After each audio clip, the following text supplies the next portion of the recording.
So I think at some point, I gave this as 3 separate shiurim, and then at some point I created a executive summary of it. But I wanted to do this the way I did this originally. But I think one of the central topics to talk about, and the one that Yaakov bothers me, I think about, one of the things you bother me most about is poskening for yourself. So I figured we'll just do it. We'll just do it. At least a summarized version. Oh, I thought you were about to say that Yaakov bothers me and he needs to be recovered. I mean, maybe that too, but that was not what I was going to say. But and this might probably take us 2 weeks. It's 3 sugyas together. Is the question of when can you posken for yourself? Okay, when can you posken for yourself? Now, there are basically 3 factors in this question. Okay, one is, as you said, as I put it in the title here, right? One is the question of kavod. Now, the question of kavod is as follows: there are times where even if you are a posek and you are fully qualified to posken, you can't in a given time. Not like you're disqualified from poskening that shaila ever, but you are temporarily unable to posken because of external factors that dictate that it would be disrespectful for you to issue a psak at that time, right? Why? Just because your Rebbe is with you and presumably knows more than you, and you show, I don't know why it's respectful to not voice your opinion and yourself. So let's be careful there, right? There's a difference between those two, between voicing your opinion and poskening, right? Remember, we've talked about this, and we'll talk about it more, that poskening means, right, is a binding halachic, right? That is a binding halachic, thanks, I'm good, is a binding halachic correct activity, right? Voicing your opinion is one thing. What psak really is, right? Imagine the scene, right? Psak, we're not talking about I voice my opinion necessarily when my Rebbe is there. Poskening means my Rebbe, someone asked a shaila, right? I'm there, my Rebbe is there, and I try to impose my authority on a third party rather than allow my Rebbe to do it. Well, that's asking your big answer. What? More halakha. Correct. That is a big. He's not asking your Rebbe. He's asking you. Correct. But you understand why that might, right, be disrespectful for you to express authority. If anything, I think it's the opposite. I think it's showing more respect because I learned from my Rebbe, and now I know the knowledge. No, you're not Look, being mavatal. Look, let me tell you a story. You're not being mavatal. I taught you. Sure. No. The only reason you know how to Sure. Let me tell you a story. You need to be mavatal. Yes. The story time. Rav Lichtenstein wrote in one of his articles, he was describing his Rebbeim, and he once said, I found the Rav overawing, and I found Rav Hutner overwhelming. Right? Overawing. Like awe. Like awesome. Like awesome. Yes, just not awesome. Overawing. And I found Rav Hutner overwhelming. Right? So I remember once that Itamar Rosenzweig, now Rabbi, maybe Rabbi Doctor, I don't even know, Rabbi Dayan, whatever. He asked him, he's like, Rebbe, what did you mean by that? So he said, look, right, the Rav was someone I respected, he was my Rebbe, right? Rav Hutner, I was once at Rav Hutner's house, and Rav David Cohen had issued a psak. Rav David Cohen was Rav Aaron's chavrusa in Chaim Berlin. He's now a very prominent posek in the Jewish community. And he issued a psak that Rav Hutner did not agree with. And Rav Hutner picked up the phone and he yelled at him and he told him, you have to change your mind. They argued about it. And this is a Talmud of Rav Hutner? Yeah, Rav David Cohen. And Rav David Cohen stood his ground. Right, he decided he was going to posken. Do you know what the issue was? I do not know what the issue was. And he said when Hutner hung up the phone, he said, "Today is for me like Tisha B'Av." Right, because there was this notion. Right, he was very into this, and certain people really are into this. Right, I am his Rebbe. Right, he does not have independent authority, at least in my presence. Right, this is not about whether he's qualified to be a posek. This is a question of I don't know if this is just because Rav Hutner thought his Talmidim owed to agree to him because they're both in Brooklyn, right, both in the same place, right? But I've experienced this, right? I don't have the right. Even if someone asked me a shaila, right, and I'm standing next to, it doesn't happen next to, I don't know, Ray Willig, right? I am not poskening that shaila. It's just not happening. So then you should never. You should always be like, you should go to my Rav. No, there's a difference. No, because there's a difference. Because there's a difference between saying I'm not qualified and saying my Rebbe is there. Isn't that the din? It's not like if Correct. your Rebbe's in Asia and you're Correct. in America. No, it's bifnei. Well, that's what I want to. So, but this is if your Rebbe's in like it's the same thing. He's disqualifying you. No. It's not the same thing, right? It's not the same thing. Not a problem. Think about it. I don't think it's disrespectful if I ask Yaakov and his Rav is in front. Let's say Yaakov's in 30 If I years. answered in front of Rabbi Kate, are you kidding me? If I'm asking you, what do you think the stock would be on this Shiloh? I'm asking you. I'm not asking you. No, that's different though. That's a theoretical. No, this is not theoretical. This is not what's your opinion. You said what's this the is no, right. If you were to say stock, that's not what you said though. You Yeah, said, so what that do you is- think the stock what do you think the would stock would be? What's the No, stock? no, No. what would it be? No. Yeah, Like what is it? Okay. Impose your authority, right? Okay. Now, this is look. I mean, and you'll see, this is sort of a series. This is sort of a series of halachot that are about this. That's factor one. Okay. Factor two is probably what is more important usually, which is what does one need to know to be a posek, right? That's the $1 million question, right? Which is, right? At which point do I become a posek? Not as much as. Oh, is he teaching here? So should we go other side? Go other side. Let's go to the other side. Let's see. Like a level where you. What? Isn't there a level where you wouldn't daven if like you actually are? If you're Torah So it shouldn't be half Okay. there. Okay. To anyone higher than us. Something else. Whether he needs to stop the shir to go to Dal Mincha, the answer is yes. Okay. He's not Torah Naso. Right. He's planning on getting married. He's planning on getting married one day, right? As opposed to Torah Naso, who's not, right? If his Rav is there, it's disrespectful to get married in front of him. No. Okay. What time is when? Okay. So that's now the central question I think in posking for yourself obviously is really the different question, which is at which point do one the girls at the gym asked me this today.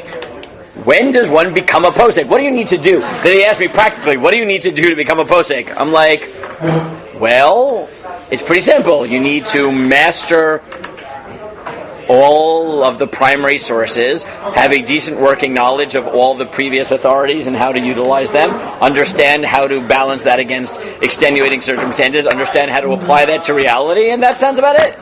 And I'm like, does that sound easy? They're like, no, that sounds terrible. That sounds impossible. I'm like, yes, it's supposed to. It's not easy.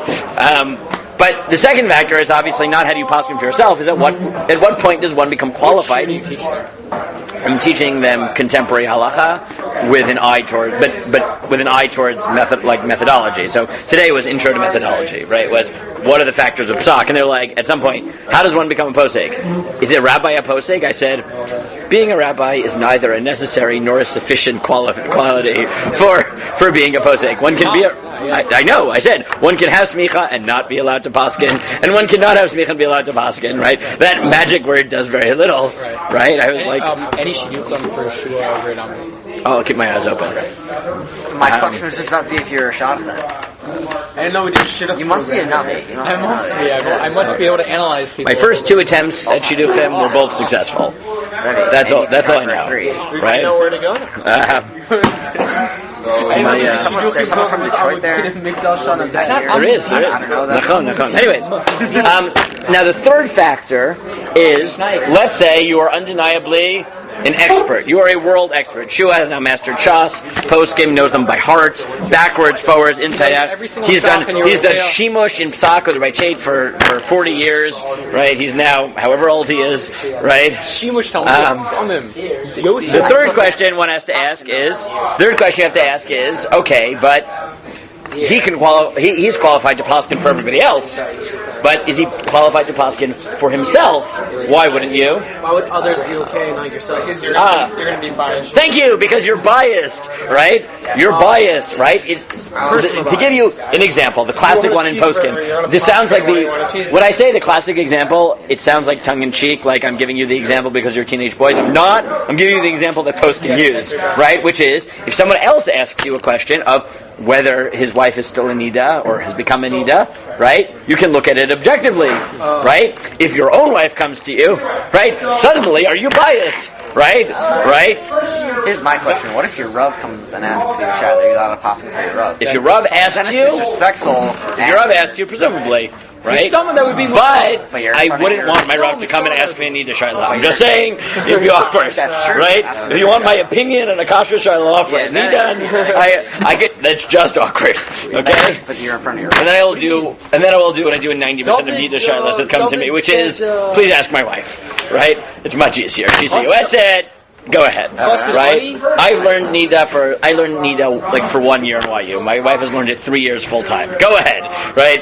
Ask her. I am Yotzei Zan. I don't have to answer this. That answered all my questions. Oh, your Nida questions? All those that you had? On what? I hope you had none. But okay. Not for myself. He's trying to make sure that. Never mind. I wasn't thinking of See, like I said, this is not the example I'm giving you because you're teenage boys, but because this is the one that's actually found in Poskim. Right? This is like, yeah. Where is Chaim when you need him? Where's Donnie? Donnie would have walked out already. This is improper. This is. Oh, I missed it. Okay, I missed Donnie. I do. We video chatted. So guys, those are the three factors, right? The question of how does one become a posek, sof sipor? How, right? When is a posek disqualified from poskening for himself because of bias? And when, even if he's allowed to posken, right? When is he not allowed to actually issue that decision because his Rebbe is present? Right? Those are the three factors. Now, the kavod thing, I'm going to run through quickly. I really just gave you Shulchan Aruch here, where you get a summary. Now, you can trust Rabbi Yosef Karo, or you can look it up, but these emerge from Gemaras, right? He's not making this up, but it's much easier for me to put his summary, because he puts it all together, and you get a feel for what this looks like. So he says, one is obligated to respect his Rebbe, and fear him, be in awe of him, even more than his father. And if you argue against your Rav, it is like arguing against the Shechina. He is in big trouble. I was about to say that, but you said it, so it's good. How do you define argue, though? Good. What does it mean? So, Kol shekoveh lo midrash. Now you understand what it means. Kol shekoveh lo midrash, v'yoshev v'doresh u'melamed, shelo b'rshut rabo, v'rabo kayam, avo b'yishuv b'din acheret. You set up a yeshiva, you become a big rabbi, you're posking of everybody, right? And you don't bother asking your Rebbe and saying, even if it's in a different country, like you don't tell your Rebbe, by the way, I'm becoming a Rosh Yeshiva in whatever, like, you should at least, if you respect your Rebbe, you understand that he's Talmid Chacham, that what you owe to him, you should at least bring this up. Like, I'm thinking of starting a yeshiva where people are going to treat me, as a rabbi, ask me shailas, is that a good idea? Are you okay with that? Something like that. The Ramah writes, now this comes back to Shua's thing. He said, this doesn't mean you're not allowed to disagree. You are allowed to disagree with him with a specific proof. Yes. Thank God. He says you're allowed. You go like the Ramah, too. Great. But he says, in Yesh lo ra'ayot v'chachot l'dvarav shadin imo. He said, look, respect doesn't mean that you aren't allowed to have an opinion. If you disagree with your Rebbe because you have ra'ayot, then you're allowed to disagree. Right? That's not a problem. Right? This isn't preventing you from having an opinion. Right? Trust me, there are many times I've argued and disagreed with my Rebbeim, and I will tell you, right, very simply, that they are much bigger Talmidei Chacham than I am, or I will ever be. Right? That doesn't mean I didn't disagree with them. Right? Sometimes I would say that to them. Sometimes they'd agree. Sometimes they'd shoot me down. Right?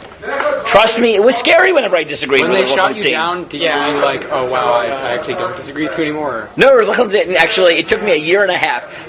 I once said something in Shir, challenged Lichtenstein. He shot me down so fast that, literally, a year later, someone else who happened to be visiting remembered how badly he shot me down. But it was so bad that it took me a year to even figure out what he had said. Right? Because he went so fast. It only processed literally 12 months later. And 6 months after that, I figured out why I disagreed and went back to him, right, and presented my argument, and he was moded that I was right. So that was one of the greatest moments of my life. Period. Okay? It was awesome. About when you got married. What?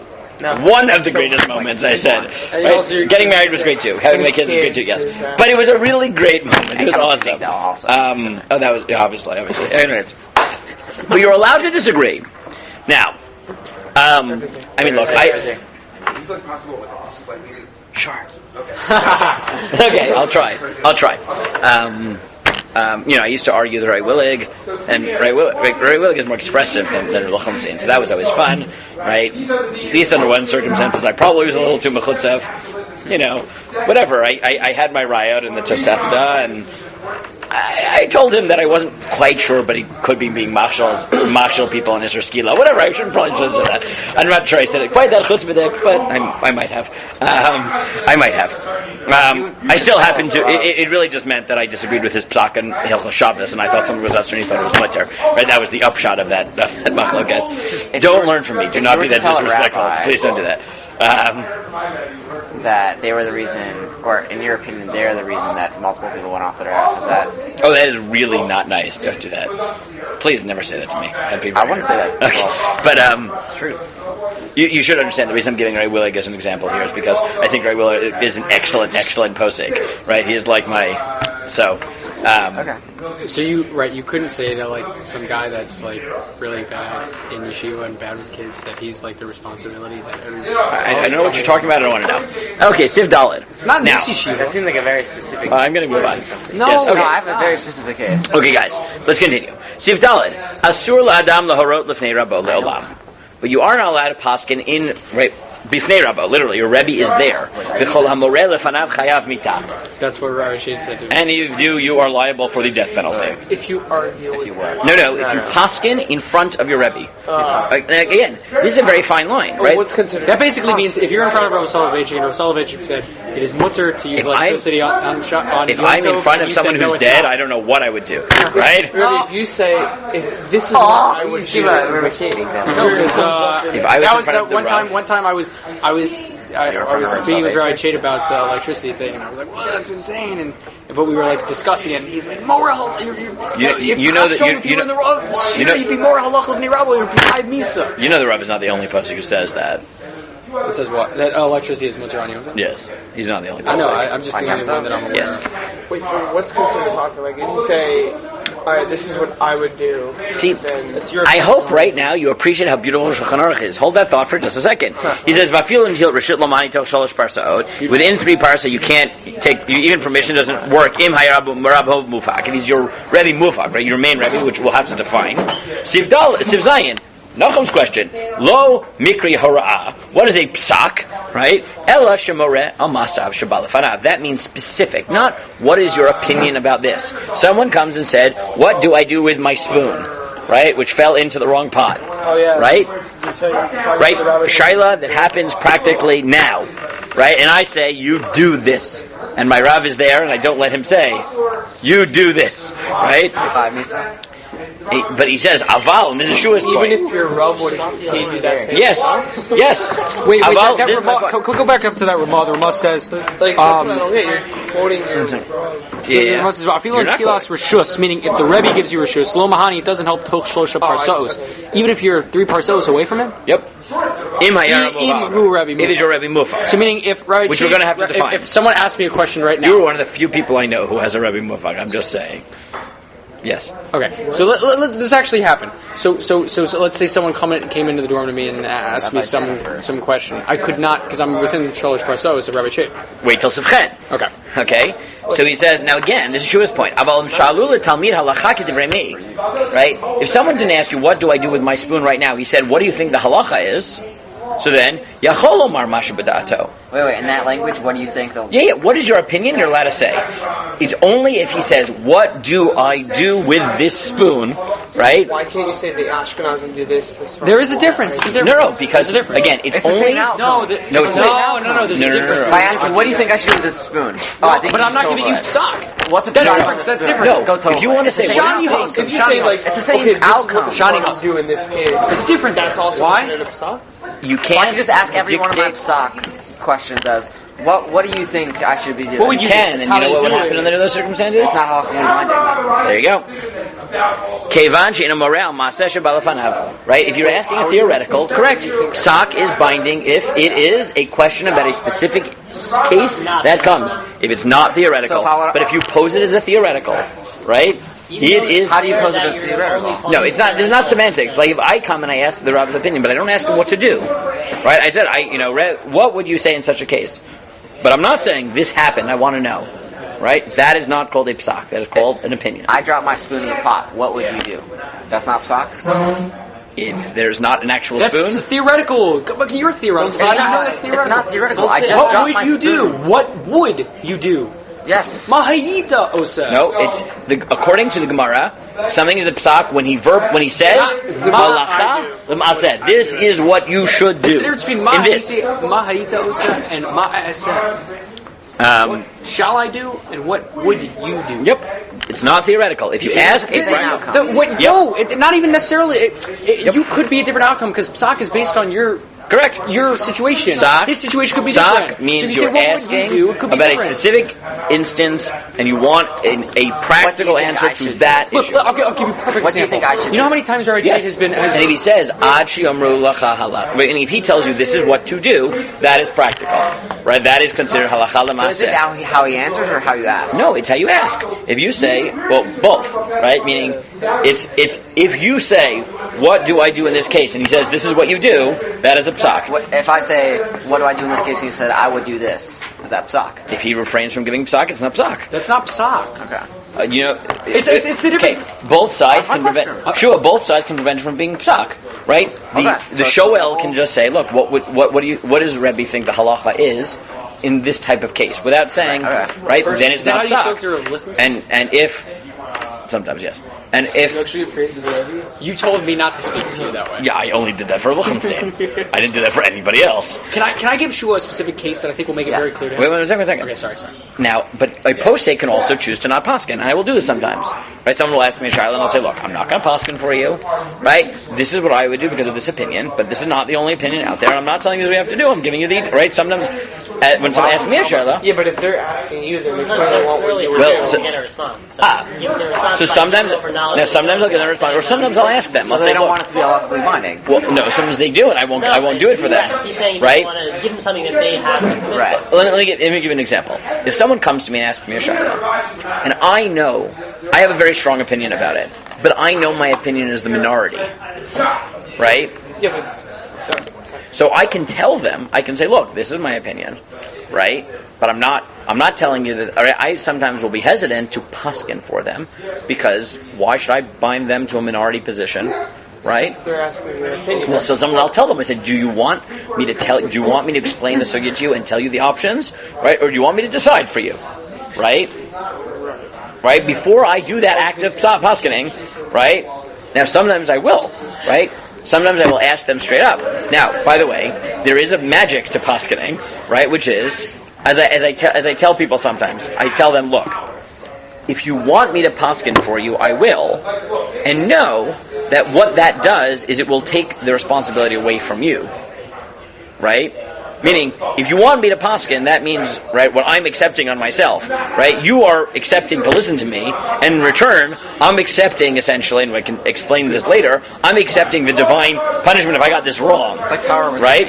Right, yeah, meaning if you want my decision, understand that I'm willing to grant that, right? I'm willing to go through that process. I will give you my decision, right? Which will relieve you of the pressure, right?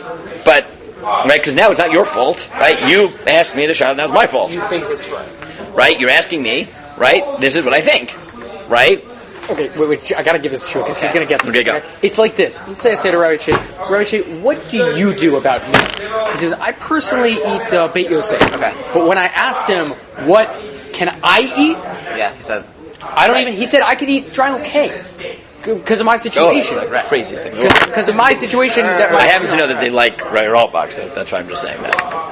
What? Every single Rav, it wasn't even Rabbi Che, it was Yeshiva Rebbeim in Richmond. I asked every single, almost No, I every single just happen to know My from question Shul was, David that he let's likes. say- I know.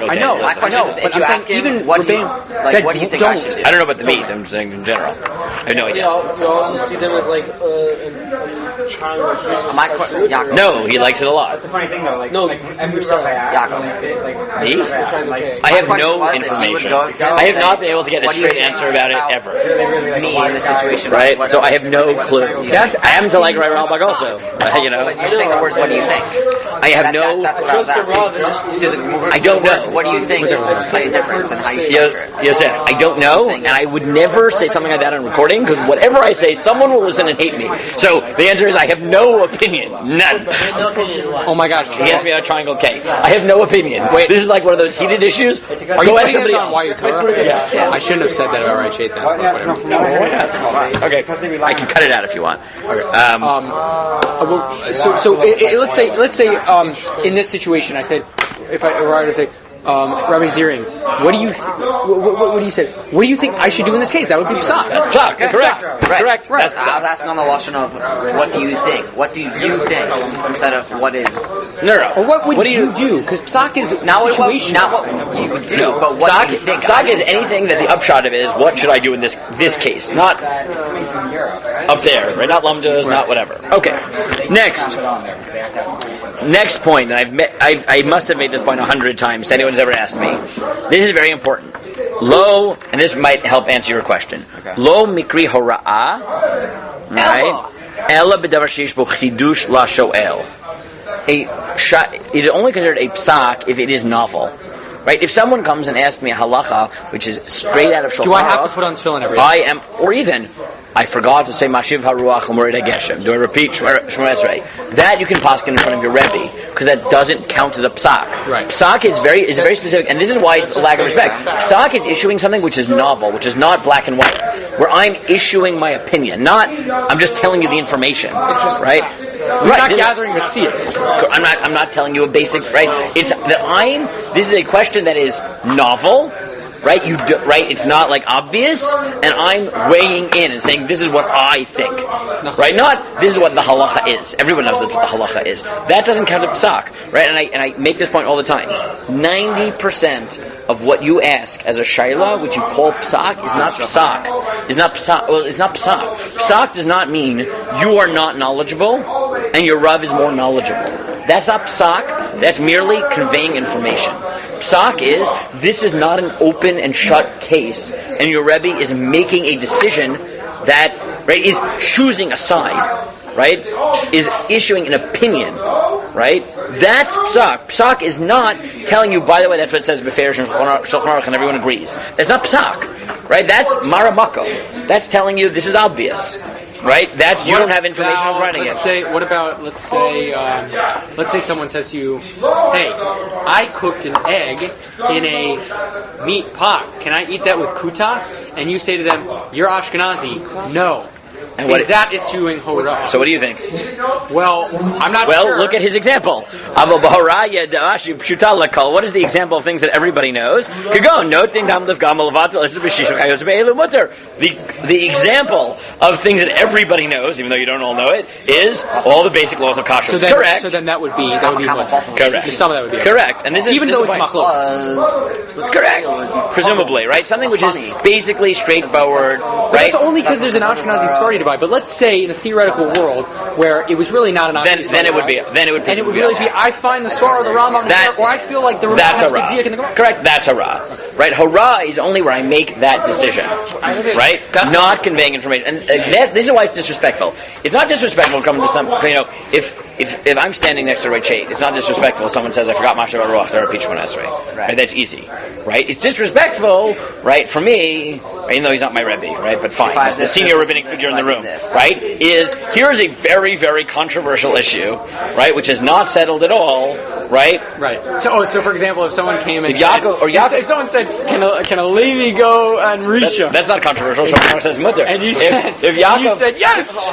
If Yaakov comes to me, no, that I know he says differently. No, but like very easy. If Yaakov comes to me and says Rabbi Zirirng, what should I do about second day Yom Tif? Right. I am not being machnes roshi bein harim. Right. You go ask Rabbi G. Right. I don't. Right. Which is the sufi we're doing, by the way. Oh, very good. So then you can ask him at the end of the sugya. Okay. So it's disrespectful. I don't understand why it's disrespectful. Technically, he's not my Rebbe, but fine. I still don't understand that. Because that's not, I know something. That is, I'm thinking this is something. correct. And that, to issue my opinion, again, I'm allowed to, remember, I'm allowed to disagree. Right? What I can't do is, someone comes in the room and my Rebbe standing right there is say, what are you essentially saying? You're saying that on this open question, which is subject to authority, my authority is what should make the final decision here. Or my authority is valid enough, and therefore you can. Now it's legitimate. You can say to your Rebbe, I disagree, and this is why, X, Y, and Z. You can do that. Remember, you're allowed to do that, right? What you're not allowed to do is impose your authority on someone when someone with superior authority is present. If you're asked. If you went up to only in a Rebbe Muvhak, right? If someone came up to your remember, this is your Rebbe. So if someone came up to my Rebbe Muvhak and said blah blah blah blah blah, and my Rebbe said do this, and I came up and then I said my answer. That's disrespectful. Well, then you're undermining what you're saying because what you say is more important. But if someone comes up to me and asks me, what is the halacha? And my Rebbe's there, I don't think it's disrespectful for me to say, knowing what I know, knowing your situation, I think this would be the answer. So that's what the halacha assumes is in fact problematic. Why would that? Okay, so let's just say it was. I'll just pick someone. I didn't think we were going to spend so much time on the kavod issue, but okay, great. Let's just say I picked. I don't really want to single out a Rebbe in the yeshiva. That's not my Rebbe Muvhak, but I think you know who my Rebbe Muvhak is. But let's just say we picked a non-Rebbe Muvhak, and someone asked me. Nachum, your non-Rebbe Muvhak. Right. So let's say we took Nachum. Reb Nachum. Nachum, he's Tam Chacham Ba'olam. But so someone comes and asks me a question in front of Nachum, and I answer. That is not. That's no problem. What is it? A straightforward try there? Yes. Yeah. Stop. No. Wait. What did you say? If let's say someone asks me a psak question. Oh, so we have to define Rebbe Muvhak. We're going to have to define Rebbe Muvhak, but let's hold that. Right? Rebbe Muvhak here is whatever the definition. No. Because Rebbe Muvhak here is actually different than elsewhere. So hold that. Fine, but I'm saying whatever the definition we give for Rebbe Muvhak is, if he's not your Rebbe Muvhak, whatever that definition is, but here is more expensive. Correct. Okay, fine. What most people. We'll see. We'll see. I'll hold on. Okay. So now you put a Toronto. Muvhak is like set. Your established Rebbe. You must have made this a couple years ago. The one that you always go to. What? You must have made this a couple years ago. Why? TorontoTorah.com. Oh, I did make this. I made this. Yeah, I made this a while ago. Okay. So lo sifchet lo mikri horai el v'davar sheyesh bo. Sorry, I did that one. Siftet yesh mi shekadav shekol hakatuv b'sfarim mi piskei hageonim yachol v'meirabo. Right? Some say it's not just something that's obvious. It's even something where I'm quoting from somebody else. Right? As long as I'm quoting from other sources, right? Rak lo yored davar milibo. As long as it's not that you're relying on your authority, meaning even if it's a machlokes, some people say, look, I'm allowed to say, I think Ramosha Feinstein's right, because right, this is even more expensive, right? That's still considered possible. Some people say even that's mutter, right? Because then I'm not saying that I can paskin in front of my Rebbe. It's not your rayas. If you're giving correct, your I'm rayas, saying Ramosha said this, right? I think right? That's the reason we're not saying, this is what my Rebbe says. So again, Rak lo yored davar milibo is milta. The only thing you can't do is say, this is what I think because of me, right? Okay. All right. I think you're slanting it every time. What? Because of me and... That's what it says. That's what it is. Well, yeah. Well, why... Davar milibo. I'm just reading it. But then why are they coming to them? Why are they going to that person? Oh, because, again, we're talking about someone who's qualified to be a posek. I know. What? Give another copy. Yeah. One more copy here. And then magically, when the Rav is in the room, it becomes disrespectful to person in front of him. Correct. Okay. Wait, so when do you reach a level where it's not respectful? Never. That's exactly the point. Because this, right? That's why I said. Oh, so remember I said there's three different factors, right? There's kavod. I don't even know if changed your sheet. No, so I'm saying Ramosha, who's dead. Okay, so now you can pass me No, and the Rav. No, obviously. Yeah, but I like again, that's why I said there's certain things. The kavod question tells you that even if you are a qualified posek, right, you are fully allowed to paskin. There's certain times where, nevertheless, there are circumstances in which you're not supposed to weigh in. Right? As soon as you walk out of the room, you can paskin. Right? No, right? That's fine. I thought you have to know everything to be Again, like I said, there are three factors. We haven't gotten yet to how do you get to be a posek. I'm saying there are certain things that, right, I'm starting with kavod just to highlight. I'm just highlighting the fact there are certain things that even if you are a posek, undeniably a posek, you're allowed to paskin. There's still certain times you're not allowed to paskin because part of the halakhic process is respect. What if your Rebbe defers the answer? If your Rebbe tells you you can answer, different, right? Maybe. But remember, afilu nitila rishut doesn't work. He just says, I don't want to answer this question. Maybe. But we said not clear either. Okay. Now, there is another case. La'afrushe me isura. What if someone's about to violate an isur? So then what's the halacha? Can I stop him? Yeah. Absolutely. Absolutely. Because there you're weighing the covet of your Rebbe versus the covet of God. Yeah. That's obvious, right? You see someone violating isur, or it's just evil. Even in front of your Rebbe, you're allowed to say no. Now, That's also not. Well, Now there is a bit of an unclarity. wait, what if it's a case? What if you feel like what if it's like the case of you and Rav Good child. and you felt that it's usher and he felt that it's usher. You say no, it's deraisa. No, you're making tea on Shabbos. The Mishnah says it's a deraisa. Okay, good. What if in front of Ramosha you said that? I don't think I'd be mityamer to do that. Okay. Okay. Now there is one question which is a little bit interesting here, which is what happens if, and this maybe comes back to Shua's question, right? A random person asks you a shaila in front of your Rebbe, so you should defer your Rebbe. But what if there's a good reason for that person to ask you and not your Rebbe? The classic example in Psak is, it's your family. Right? This is Sif Yudbet. In B'nei Beito Shel Tamid, Hutzruchu Lehorah V'Shalulo, Lo Yara Lahem B'Makom Rabo. So Shulchan Aruch says, you're still not allowed to do it. But family member, or yes, then yeah, because you're biased. You still can't. No, not biased. Not yourself. Not Avshad about you.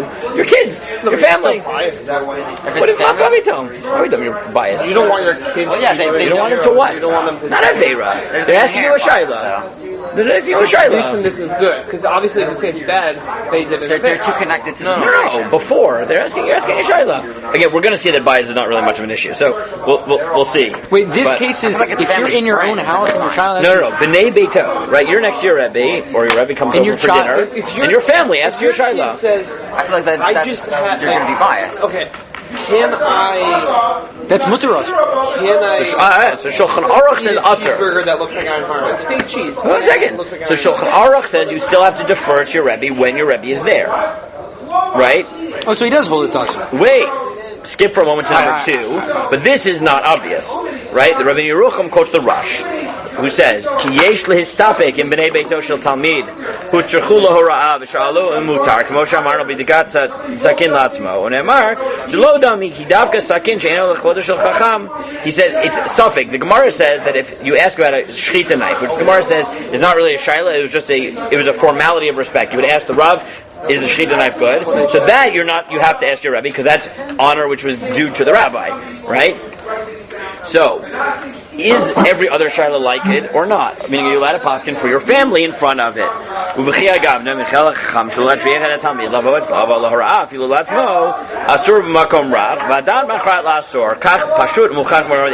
Rabbeinu Yerucham says it's a suffix, but he paskins, as the Beit Yosef does, that it is asur. Okay? And the rush is Masupuk. The Rosh is Mesupek, and he's Machriya Le'isr. Why does it bring up the knife case? What? Why does it bring up the knife case? Because that's an exceptional case. That was apparently a symbolic thing they asked the Rav. Case towards your Rebbe. Yeah, that was sounds like any other case that's not specified. okay. So right. So that's why he's Mesupek, right? But he ends up being Oser. But if you continue, so this is a tshuva from the Shevet HaLevi, Rav Vosner. He writes as follows. He says, okay, but there's still yet one other case, right? There's one case which is even more. There's one person who it's even more likely they will ask you a shaila than your family. No, you.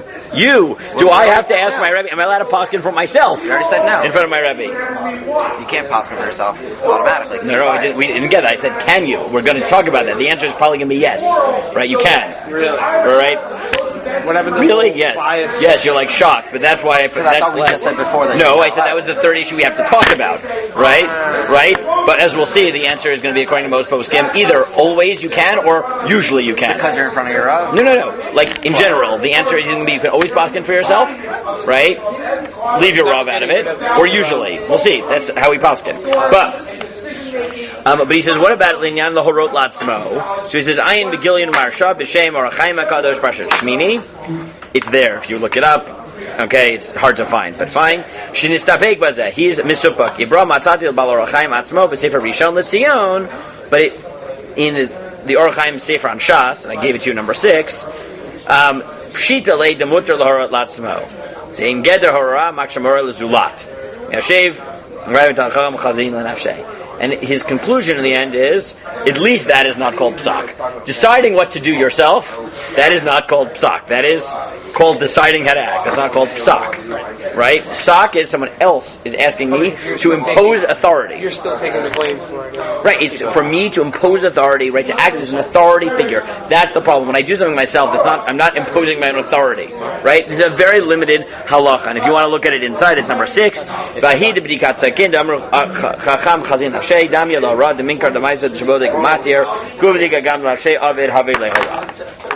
Fine.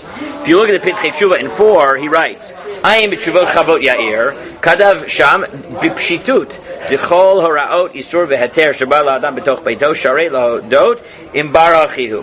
V'afil makom rabo. The chavot yair disagrees. The chavot yair says no. If a shiloh comes in your house, that is your domain. Right? The reason you're poskening is not it's not disrespect your Rebbe. The reason you're poskening is because your kids ask you shilohs. They're not doing it to because not because they think you're better than than your Rebbe, right? It's because your family. He says that's true, but he says that means your kids, right? Like not your parents. It means like your kids asked it, right? It'd be a bit weird, like your parents would come to ask you, and like your Rebbe is there, right? It's a bit weird. If your kids ask you, it's a davar echad. That's what he says. And he says, and if you have a part in this shaila, even a little bit, right? The way in rabbinic terminology we say a little bit is a shminit of a shminit, right? Which is 1/64th. Why 1/64th? I don't know, right? You said your kid comes and asks you, you're in front of your Rebbe. It's okay. So Shulchan Aruch says no. The Pitchei Tshuva quotes Chavet Yair says yes. What's the rationale for saying yes? So you're still in front of your Rebbe. Correct, but the answer is because there, it's not right. Like posting for yourself.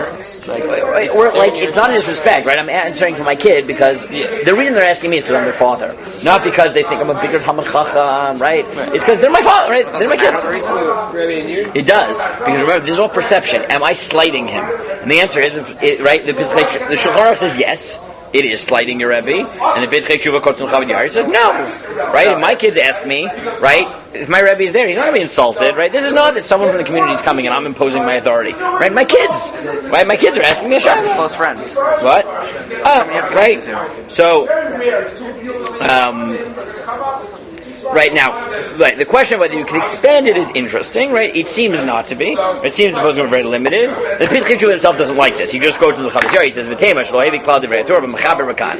He said it's very nice, but the Chavetz Yair ignores Shulchan Aruch and the Raj, whatever. The cause of Jadas noted davka v'dikasagi sheinu l'chodesh shel chacham v'davar isur v'heter afilu atzmo asur lar b'makom rabo v'tzorach iyam keiv.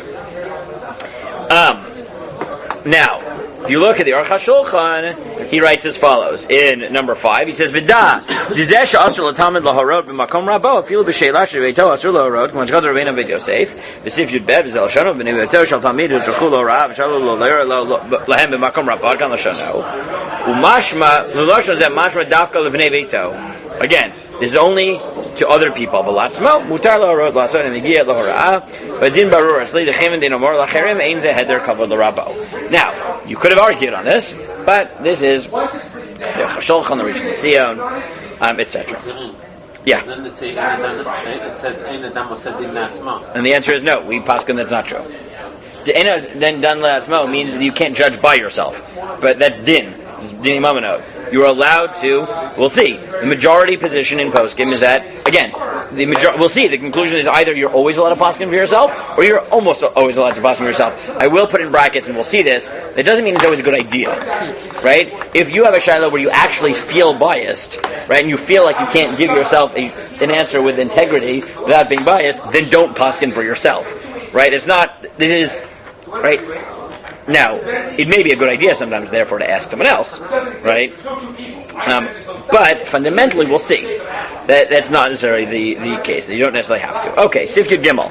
Back to Shulchan Aruch. Talmid shelo higil lahorah umoreh. Let's say you are a Talmid who is not ready to paskin. Now we're not talking about someone who's ready to paskin, right? All these halachot, we're talking about someone who is qualified to paskin, has external factors. But now we move to question 2, which is not someone who has an external limitation, but someone who fundamentally isn't allowed to paskin.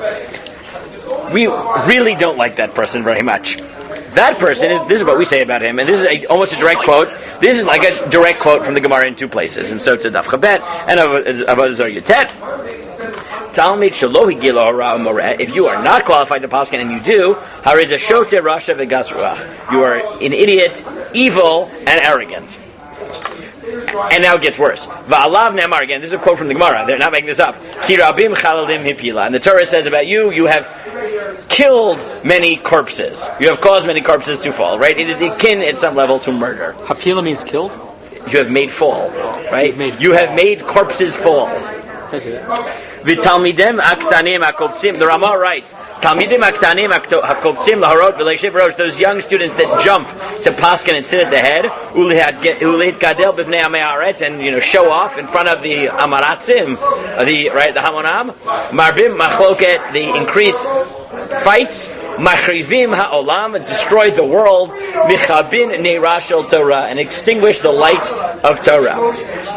Bizaher kol adam shel yorek shu shatu yayin.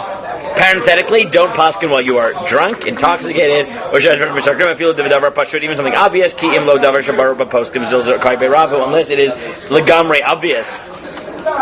Now, the last sif we'll see here is the flip of this is how much wine? How much is? So 1 second. What's the shear of obvious? Or revius. He says things that are explicit in poskim. So basically, so it's unclear. So no one can paskin middle of the seder. Correct. Yeah. Yep. Is that such a great? Yep. Now, the Gemara links 2 things, I think, right? The Gemara takes one pasuk and it says half of it means that people who aren't qualified shouldn't paskin, and the second half is what's in Yudala, which is Kol Chacham Shehigil Lahorah Ve'eino Moreh. If you are qualified to paskin and you do not, Harei Monea Torah, you are preventing people from getting Torah. V'noten Michshalot Lefnei Rabim, you are putting stumbling blocks in front of the Rabim. Don't you not paskin? Shah. V'alav Nemar, I'm not 40. V'alav Nemar V'atzamim Kol Harugah. That many are those that you have killed. So now I want to make a very simple agadic claim that I made years ago, which is, I think it's not accidental that Chazal linked these to 2 halves of the pasuk, right? Because why would you link it, right? Tell me, what are Chazal trying to tell you by linking these to 2 halves of the pasuk? It's not a real drasha; it's a mishla, it's a samachta, right? But what are they doing by linking them? It's 2 sides of the same coin. Yes, exactly. Why is it 2 sides of the same coin? Because they're just 2 extremes. No, I don't think it's that.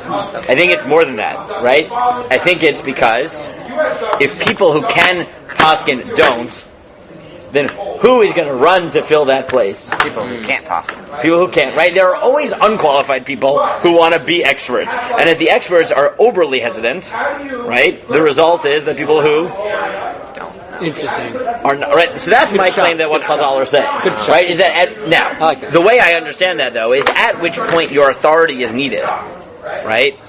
Then you should not be shy about it, because then the wrong people will paskin, right? But if there's somebody else doing it, well, you don't have to jump to paskin, right? Like there are plenty of wonderful poskim in the world who are senior and qualified to know what they're doing, right?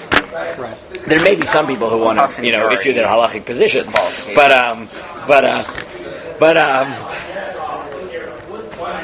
can't see it. That doesn't get across in the recording. Okay. But that I think leaves us right. That sort of finishes. That finishes, I think, topic 1 within it, right? Which is recognizing and transitions to number 2, right? That topic 1 is recognizing that part of the halachic system is respect, and therefore there are times when even if you are posei, qualified, etc., you can't paskin, because part of being part of the halachic process is showing respect, even if you are an expert. The bigger questions are question 2 and 3, right? Which is what we've now segued into, which is, okay, very good.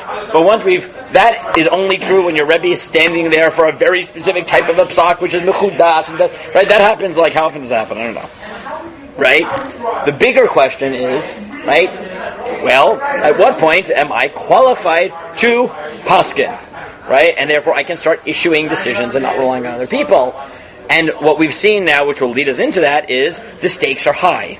Because if you paskin when you're not supposed to, Chazal have very nice things to say about you, right? Not nice. Evil. Yeah, that was sarcastic.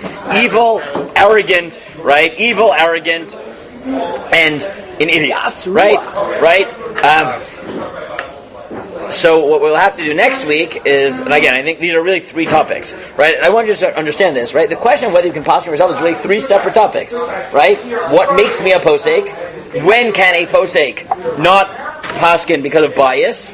And when can someone who should be able to paskin, when is he limited by circumstance? Because part of being a posek is recognizing your limitations within the system. Right, we've dealt with what I think is the easiest, even though I did not expect it to go that long, because apparently you're all really interested in this structure. Right, the next two I find much more interesting because this is also a huge machloket. Right, a lot. If you follow a lot of the Jewish polemics, right, it's question 2 that a lot of them hang on. Right, which is not right. I disagree with you on this decision. Right, Rav Shechter is a big believer in this. Right, he gets angry not because people disagree with him, because he thinks that a lot of people are making big communal decisions who have no business saying anything about anything of anything ever. Right? 41 sources. Wow. Oh, this is cut down, trust me. This is like my short version. Right? Jeez. Remember, I didn't even put a Gemara on this, and admittedly some of these don't have numbers, so that's cheating.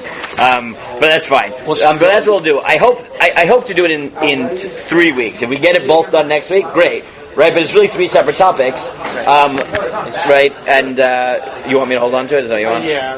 Fine, I'll print out some more, and we'll get through it. Now, right, this is a bit out of order of how I once did it, which is once we do this, okay, if by the end of this you decide that you're not poskim, then we'll talk about how you find a Rebbe and how you do that. But first, let's talk about, are you qualified to poskim, which is... I wouldn't want to be disrespectful. Shua clearly is the Gadol Hador. I'm not going to have a Rebbe, because then I